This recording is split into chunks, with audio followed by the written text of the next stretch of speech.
Am I in the wrong for refusing to donate my kidney to my dying sister because she got with my high school bully? I'm a 35-year-old gay man. When I was in high school, I was bullied severely by Darren. I won't go into the details, but it was really bad. Past the point of typical high school douchebaggery. In my sophomore year, I made the mistake of coming out to one of my friends, who promptly spread this information around the school. Before this, Darren had targeted me for being unathletic and wearing glasses and had done this to a couple other kids as well. But after I was outed, it was only me, and it was only because of my sexuality. After high school, I moved away for college. I made friends, even got a boyfriend, and pretty much forgot about Darren until one Thanksgiving, my sister Ellie brought home her boyfriend, Darren. No joke, the first thing he said when he saw me was, "Damn, Ellie, you didn't tell me your brother's a FAG?" Ellie fucking laughed, as did my dad. I was kinda stunned, but I didn't yell or start a fight. I just got up and walked out. After the fact, my family tried to play it off as Darren was just joking because he was nervous meeting the family, and they told me that he and Ellie were serious, so I had to get over it. I just told them all that I wouldn't be attending any event where Darren was. In private, I told Ellie that I felt hurt that she dated Darren, knowing what he did to me. She basically called me too sensitive and told me that she has a right to date who she likes. Which, yeah, she does. Since then, I've been putting distance between myself and my family, who seem to have readily accepted Darren into the fold. Recently, my mom reached out to tell me that Ellie was in the hospital and needed a kidney transplant. The rest of the family had been tested and none of us could donate. And my mom wanted me to get tested because I'm her full brother, with a high likelihood of a match. The thing is, after all these years, Ellie is basically a stranger to me. If I were to do this, I'd have to drive 3 states back to the hometown, miss who knows how much work, and give a piece of my flesh, all for a woman who dated and eventually married the guy who made my high school days a living hell. I told my mom that I wouldn't be getting tested, and she freaked out at me over the phone. I quickly hung up on her, but before I did, I heard her call me vindictive and a monster for refusing to save my sister's life. I admit I feel pretty guilty about it, but am I in the wrong?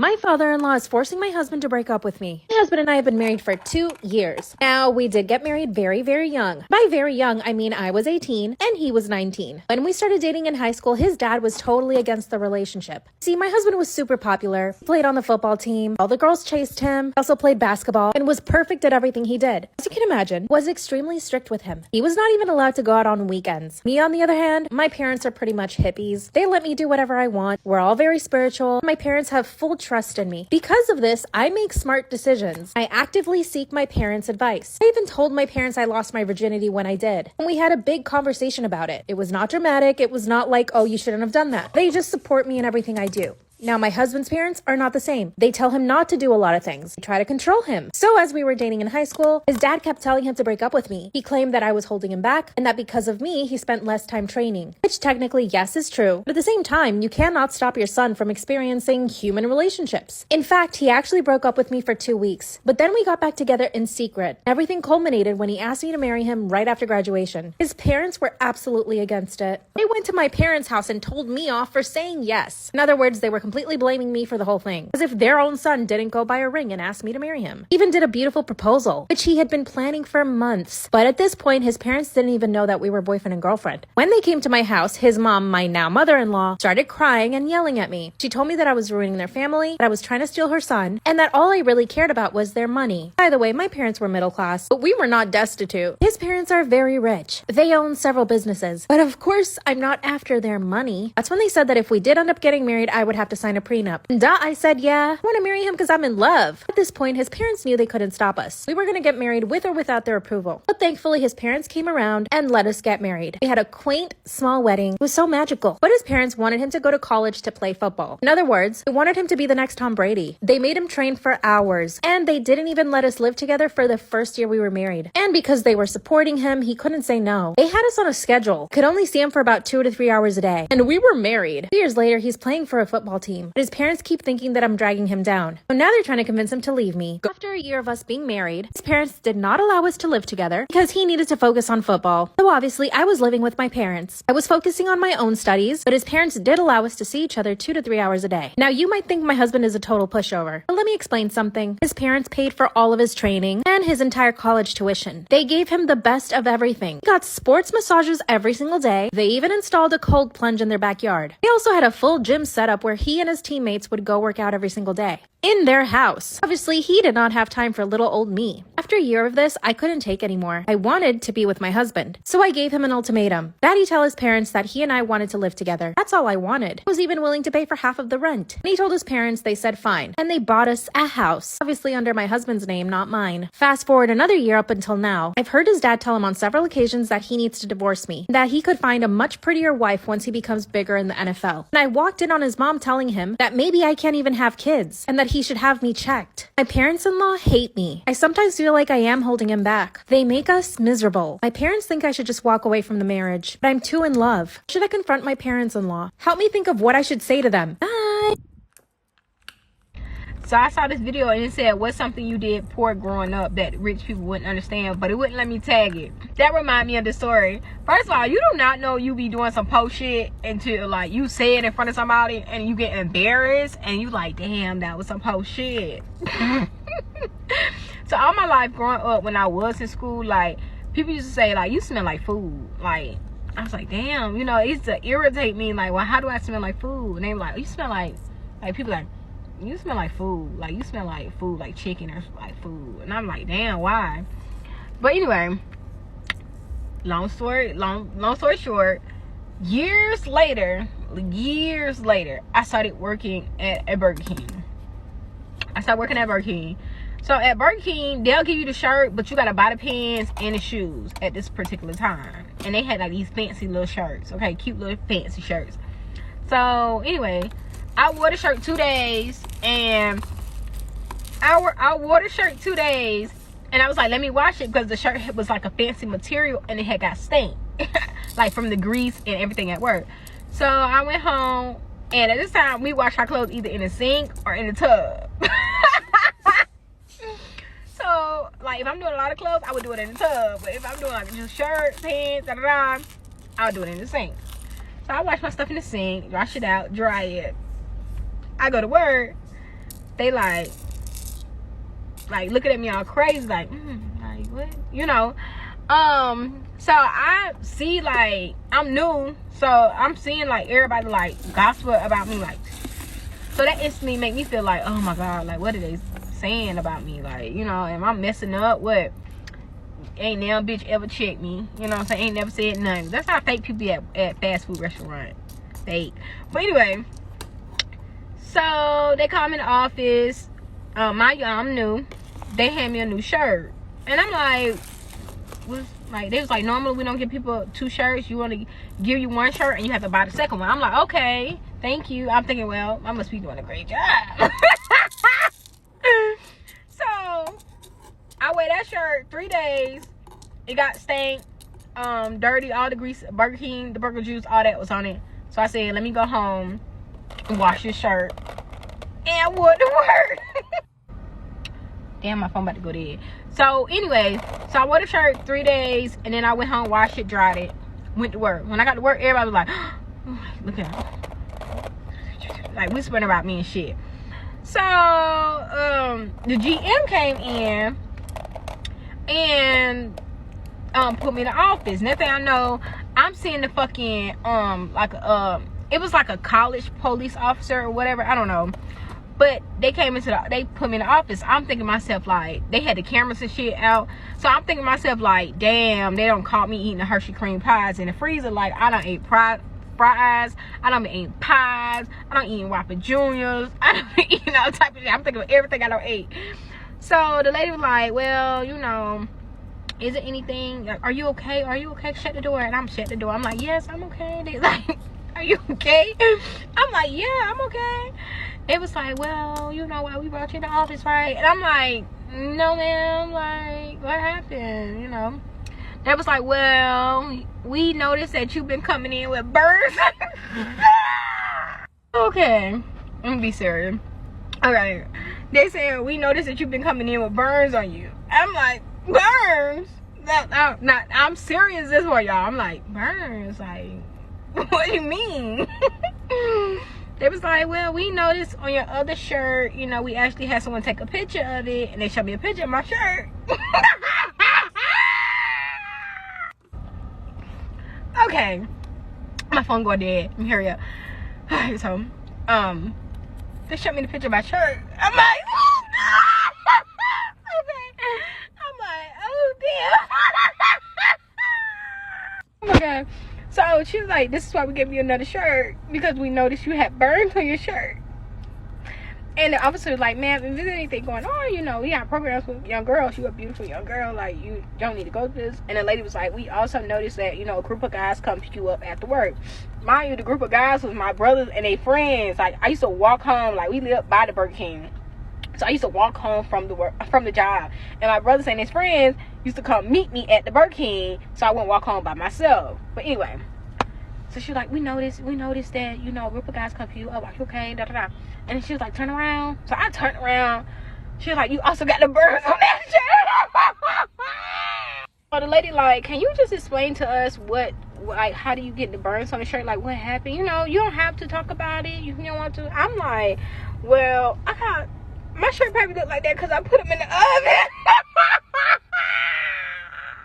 I was like, I put my clothes in the oven to dry them, and I've been washing the shirt out because we only had one shirt, so I didn't want the shirt to get stink and dirty. Like, a lot of ketchup and most of their stuff was getting on my shirt, so I went home and washed it and put it was like, in the what? I was like, in the oven. And I was trying to explain to them, like, y'all know how I was like, you know how you dry the house, like you warm the house up with the oven? And they was like, no, we just turn the heat on, you know, high class bitches. And I'm like, well, like, you could dry your clothes in the oven, like open the oven up and you can put your clothes in the oven and it'll dry it. And everybody, the police officer, everybody was like, what? I ain't never heard of that. And I was so embarrassed then. It's funny now, but I was so embarrassed then. And I wonder why that took me back. That's why everybody used to say I smell like food. But I thought everybody was doing that shit. Po shit. I'm thankful for the post shit. God, thank you for the post shit. Because I know how to dry some shit. But the only reason my shirt was burning is because that Burger King material shirt was a different type of material. And, like, normally my shit be, like, cotton or something. I could just, like, turn the heat up and it'll dry it. But that Burger King shit was a different type of fancy material that you had to wash that shit a certain way. But, oh my God, that was so funny. My boyfriend passed away almost 5 years ago, and I'm gonna tell you guys some really weird things that can happen while you're grieving. After I was told that my boyfriend had passed away, I started crying, of course, but not because I felt the need to cry, but because it felt like what I was supposed to be doing in that moment. The shock was so intense in that moment that I didn't even think to ask how my boyfriend had passed away. I just immediately started crying and almost putting on a show of what I thought I was supposed to be doing, while my brain tried to comprehend the information it was just given. And I was doing this for probably like 5 minutes before my dad finally asked my boyfriend's family what had happened. My boyfriend's sister-in-law told me that my boyfriend had drowned. And the second that those words came out of her mouth, it clicked in my brain. Oh my God, he's gone. Oh my God, this is real. Oh my God, my boyfriend is dead. So as soon as my brain was able to like fully comprehend this information, as soon as I knew like this is real, this is happening, I started screaming for my dad.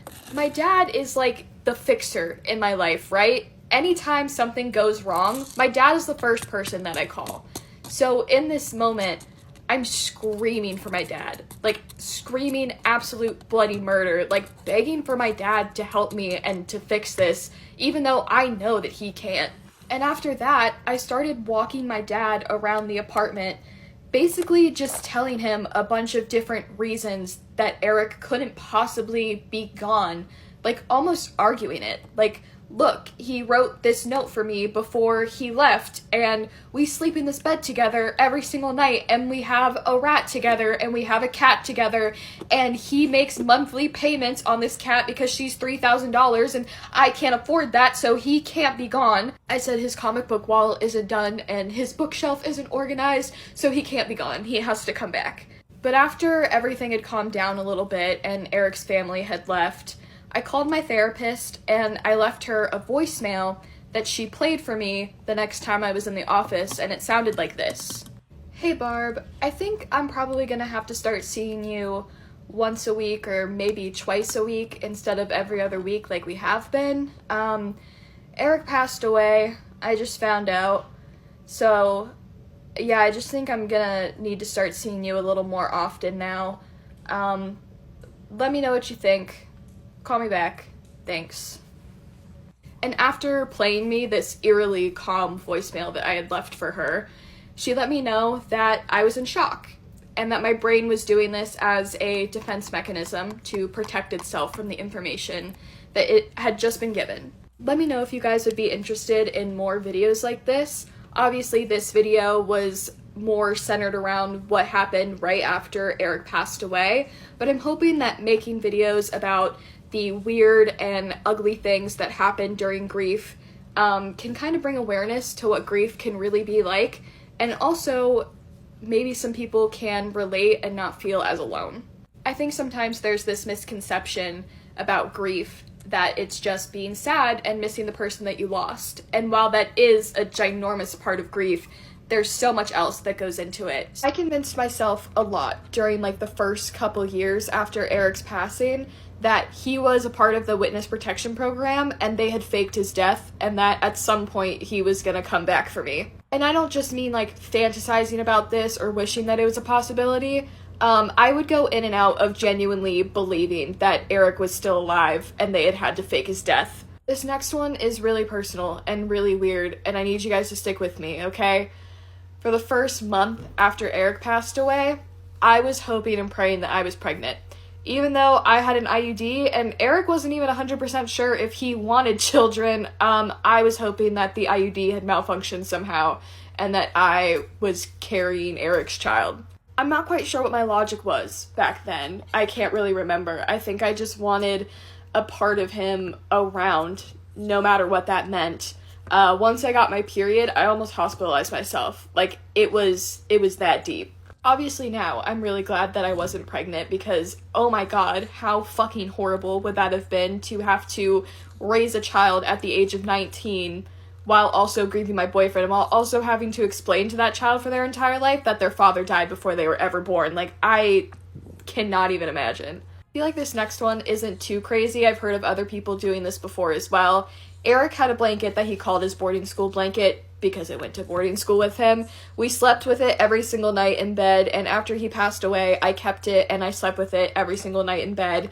For the first year after he passed away, I did not wash that blanket because I was afraid of washing away him. And the only reason that I did wash it is because chocolate milk got spilled on the blanket, which meant that if I didn't wash it, the milk was gonna spoil and it was gonna ruin the blanket, like, forever. If the milk hadn't gotten spilled on the blanket, I think it's possible that I would have gone another, like, year or two without washing it. I have never been an angry person, but after Eric passed away, I became a bottomless pit of rage. I know anger is a stage of grief, but this felt like next level rage. Like, I was angry at everyone and everything all the time. The only people that were safe were my younger sibling and my cat. Everybody else in my life was walking on eggshells around me because one wrong move and I am blowing the fuck up. This next one is really hard for me to talk about because it brings me a lot of shame. After Eric passed away, he was all I could talk about, right? Any topic in any conversation with any person, I would find a way to bring it back to Eric. And the people around me would get really uncomfortable when I would bring up Eric because people get uncomfortable around death, they get uncomfortable around grief, right? And because of this, I started making jokes about Eric's death to lighten the mood, to make people less uncomfortable around me when I would speak about Eric. At the time, I really thought that it was working to help people feel more comfortable around me. But eventually, I became known as the girl whose boyfriend died, and she keeps making jokes about it. Like, any horrible, morbid thought that I had about Eric and his passing was like immediately coming out of my mouth as if I was doing stand-up comedy, and I think it made the people around me even more uncomfortable. And it wasn't until years after this that I pieced it together with a therapist that I was actually making these jokes because they were helping me to feel like this horrible, awful thing didn't actually happen to me. I was making these jokes to actively try to detach myself from what had happened. And that brings me to the craziest thing that my brain has done because of grief, and that is actively detaching myself from Eric's death for 3 whole years. For 3 whole years after Eric's passing, when I would talk about him or I would think about him, somewhere deep down, I knew that this had actually happened to me. But when I would think about things like finding out that he had passed, or going to identify his body with his family, or his funeral, or even moments with him, I would think about it almost like a movie that I had seen or a dream that I had had. It didn't feel like I was looking back on memories that were actually mine. So logically, I knew that this had happened to me. I had fallen in love with Eric. I had spent 15 months with him. I woke up next to him every morning and I fell asleep next to him every night. And then one random Thursday, I got told that he had drowned and I was never going to see him again. But my brain had done such a good job of detaching me from this moment that the memories didn't feel like mine. So it didn't feel like this had happened to me. Once in a blue moon, I would think about Eric, and I would somehow get past that wall that my brain had put up, and those memories would feel like mine. And I would realize that this did happen to me. This is my life. Those things happened to me, and I would just break down.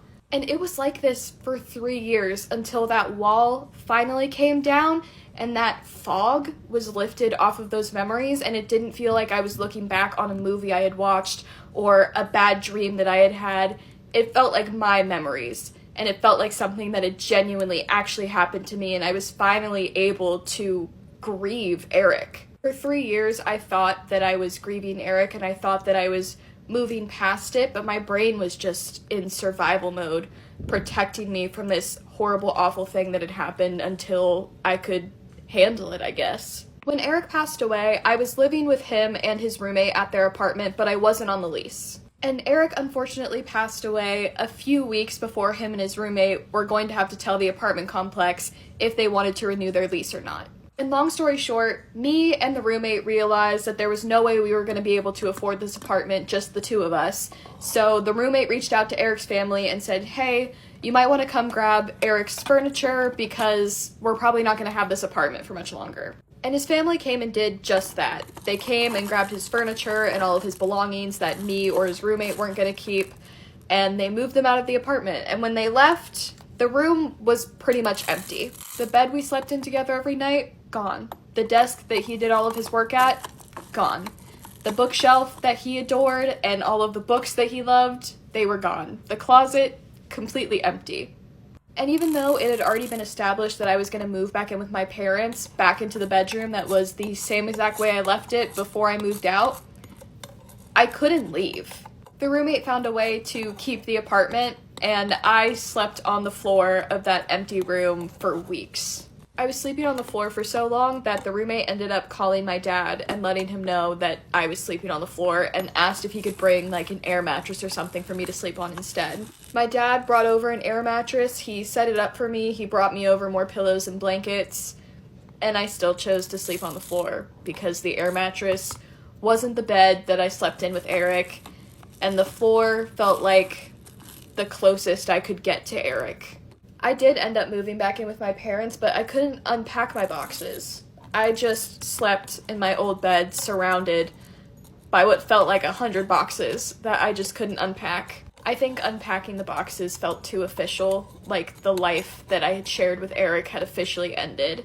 And even after moving back in with my parents, I wouldn't sleep in my bed most of the time. I would go back to the apartment and I would sleep on the couch there because I just couldn't bear to leave. And those boxes at my parents' house were left untouched for so long that by the time I was moving out of my parents' house again, I hardly had to pack anything up because most of my life was already packed away in these boxes.